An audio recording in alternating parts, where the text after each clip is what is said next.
Hey, what's up, everyone? Welcome back to Three Swords Productions. If you're new here, I'm Nathan. This is Steven. We're going to watch a little bit of Ivankov versus Sanji today. If you would be so kind, we appreciate any amount of likes or subscribes below. Are you ready to get into the game, though? It's like a gourmet, please subscribe. Jesus Christ. Yeah, let's get this Ivankov Sanji action going. All right. I recorded this the other night. You guys might recognize the Zoro shirt on Alex, but he's piloting my Ivankov list, which is a little bit outdated at this point. But Ivankov, I don't think the list's changed very much from I mean, moment to moment. the most important thing is going 7 drop and a 6 drop, right? As long as you got those two cards, that's a good crux of the deck, at least. Oh, absolutely. I mean, yeah, Ivankov into Luffy is like incredibly solid. You can bounce a creature. You can, your ability to like swing the board state is really cool in Ivankov, and that's like one of my favorite parts of the deck. But the downside is it takes you a little while to get to that point. Yes, definitely. What do you got going on the Sanji side for this deck list? So this is an updated deck list from me. I actually created this one. It's kind of testing the 7 and 8 drops that I was previously playing with Deathwing were actually not working out. We do have another Sanji deck profile coming up, but this one focuses a lot more on the 2s and 3s in the deck and the ability to play 2 cards in a single turn. Okay, that sounds great. Yeah. It's definitely one of the best parts of the Sanji deck, so it makes sense that you want to maximize a bit more on that and a bit less on the top end. And what I was finding was there was a lot of games where 7 drop was winning me the game. A couple games where 8 drop would win me the game. But there were a lot more games where those were just getting stranded in my hand, and I couldn't counter out with anything in my hand. Love Beam was fair. never getting crippled, but Deathwing was, and I think Deathwing actually had some power, so I did want to keep testing the build to see if I can make that work. Yeah. At this point, I'm playing 16 2-drops, so I can absolutely maximize the number of times that I can do exactly what I just did on screen and play 2-drop on my first turn. And I think it's even more important in your Sanji deck when a lot of your vanilla creatures only pitch for 1k. Most decks have a lot of 2k pitches that they're allowed to use as a bit more flexible. But since you have such a high density of only 1k pitches, every card actually matters a lot. Yeah, well, what you're going to find is that when your opponent swings at you for 6k a lot, you are going to take those hits. They are going to feel awful. So if you have a Sanji player at your locals and they're playing my build, just attack them for 6k, they will feel bad about it. But there's a lot of other strengths in the deck that kind of make up for that weakness here, and we are hopefully going to see some of it right now. Now, for my traditional game plan of swing for 5 a lot, Ivankov is going to be very well suited to battle through that. They have a lot of draw power once they get to 0 cards in hand, which is what you're trying to do to them. So maybe we'll see me change up the game plan a little bit here. All right, so turn 1 you went with the double Jinbei, and then this turn looks like you went Gecko Moria, and then attack for 3 5ks across the table. He took 1 as life, counted out of the other one there. He does have a Dofi on the table, which does have blocker, which he could use at some point if he really got into a bind there.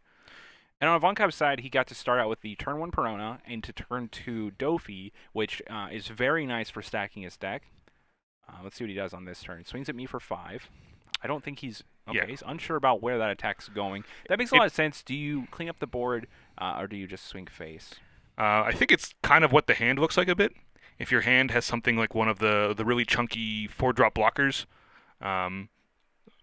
or Crocodile is not quite the same. Crocodile's pretty sweet here. It's going to let him really establish dominance over my characters. Even my Definitely. 6k, like you are now dominant over. And if you remember that same conversation about attacking my things for 6, my leader for 6, Yes. swinging 7 on my 6ks is going to do exactly that. So. Yep.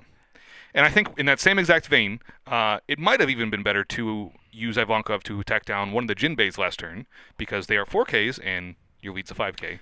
So you do get that flexibility there, but it might be just a game idea here that Alex has said, hey, life is important to get down early so I can pressure the Sanji in that late game when he's starting to really come at me. Yeah, so here I swung for 5. He discarded 2k. I swing for 6. Again, I'm getting a 2k. I swing for 5, and now he has to take it because he only has 1 card in his hand. It might not counter. And, that him having to take that damage is absolutely going to be a moment where I have the power to turn Ivankov's ability off. Yes. He won't be able to discard enough cards in order to use the Ivankov ability. So if I can keep him at 1 card at the end of his turn, or at the end of my turn, it's going to be a lot harder for Ivankov to draw those cards. So Yep. that's kind of what I'm thinking about too. Now, I actually disagree with attacking my board at this stage in the game. You kind of know my board isn't strong enough to contest his board. And I Yep. think what he's trying to do is build up more character presence than me. I see. One of the things that you can do against Sanji, leave them at 3 characters on board, and that turns off Sanji's abilities. Oh, true. Yeah. It's like the Kinemon effect that we're all kind of used to, Yeah. where getting them at two characters kind of hampers that ability. So it's a little bit of a bait to swing with Jinbei because it can eat up an opponent's attack, but also you do kind of want your Jinbei to die so you can play your bigger things next time. I see. So here I'm kind of tapping down a blocker so I can stay aggressive. Yep. And 7-drop Dofi's very powerful. Super good here. Pick up my Gecko Moria.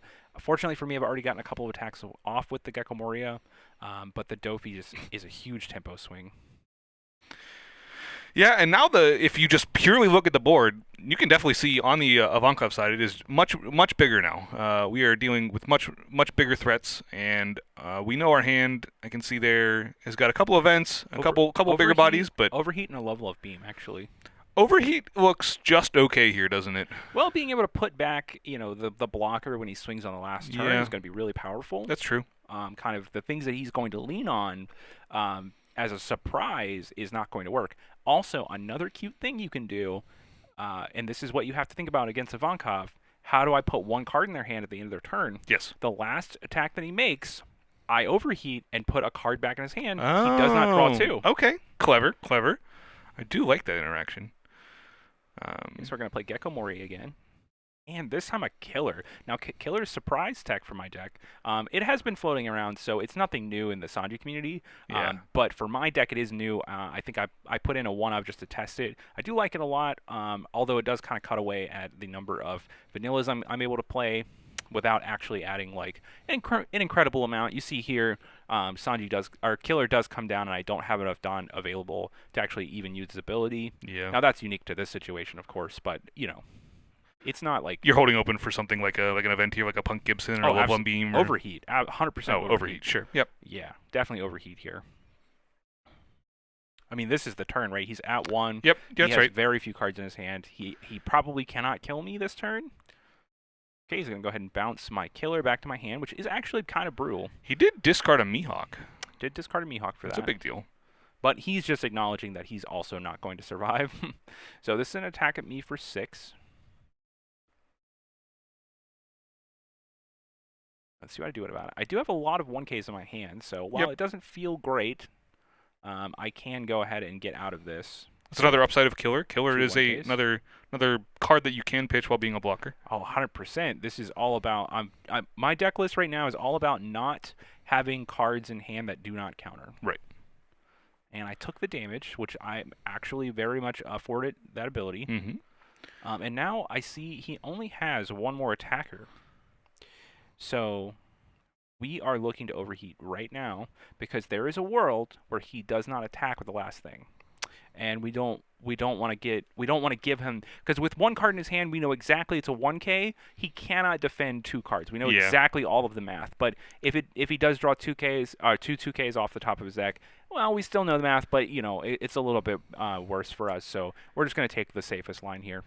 Yeah, and it worked out exactly like you said, where putting that last card in his hand turned off the ability where now he can't do the thing he was hoping to do. Yep, Ivankov can feel bad sometimes, and when your opponent is playing with overheats, it's got to feel 10 times worse. Yeah. Yeah, so, well... So that is Ivankov versus Sanji. Sanji can fall into a trap where you kind of get 3 characters on the board, but at the same time... I mean, we saw, like, Ivankov just could not keep up with that. 3 attacks per turn. Yeah, it's so powerful Yeah. whenever you can just keep swinging, keep forcing cards. Yeah. And it feels like Ivankov should be able to keep up with that, but they're only getting 2 cards a turn, and you're attacking for 3 or 4 sometimes. I will say, like, Ivankov, textbook Ivankov can keep up with that, but you can see, that's the power of knowing exactly how to play against your opponent. I know that they can only get out of 2 attacks, and then on the 3rd attack, they're taking that damage. And when they take that damage, when they draw that card from their life, it's going to be very difficult for them to empty out their hand on the next turn. Yes. So that's just going to end them in a loop where they don't draw 2 cards. You can kind of manipulate exactly how many cards they have in hand at all times, and underrated cards like Overheat really play into that. So Yeah, I think exactly that. was a pretty cool game and a pretty quick one. So, guys, we will see you in the next one. Thanks for watching. And if you're new here, hit subscribe. And if you like the video, hit like. And there's also a ton of other Sanji content in the playlist on the screen right now.